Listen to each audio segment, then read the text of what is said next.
Let's use it up and make beautiful, delicate wafer paper daisy flowers. And it's easier than you think.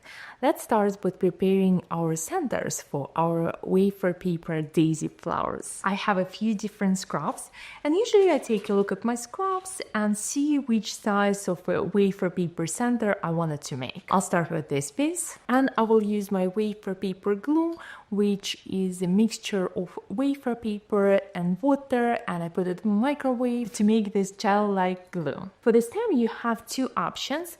You can use a wire, or you can use something like rice noodles to make our edible part of the center. I will show you both methods. Let's start with the wire. I'm going to use 20 gauge wire, but for the center, you can use 20 or 22 gauge wire. It's perfectly fine.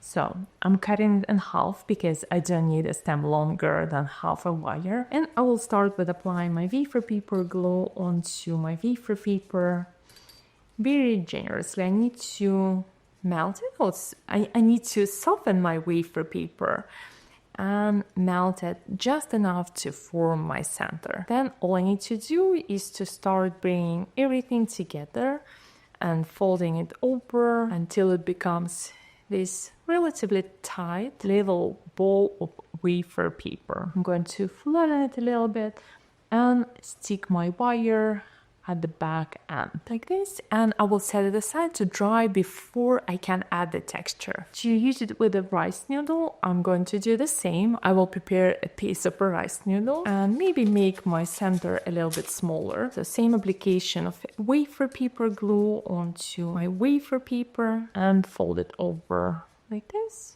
And all I need to do is to stick my rice noodle here in the center. Same way, I'm going to set it aside to dry. While our centers are drying, let's make our petals. I'm going to reuse my scraps, and I have a template in my all-in-one wafer paper book for daisy flower, but for this I'm going to freehand because I wanted to use up my scraps. So I will take my wafer paper and cut it into 3 layers. And the size will be about the size of the petal you wanted to make. Like this. And then I will cut my petals. I find that using 3 layers of wafer paper is enough sometimes. And I find that using 3 layers of wafer paper is the best way to speed up the process and save a little bit of time. And I want to make my petals in 2 different sizes. So I'm cutting a few of the smaller petals the same way. And of course, I'm going to save my wafer paper scraps because I will use them to make my wafer paper glue next time.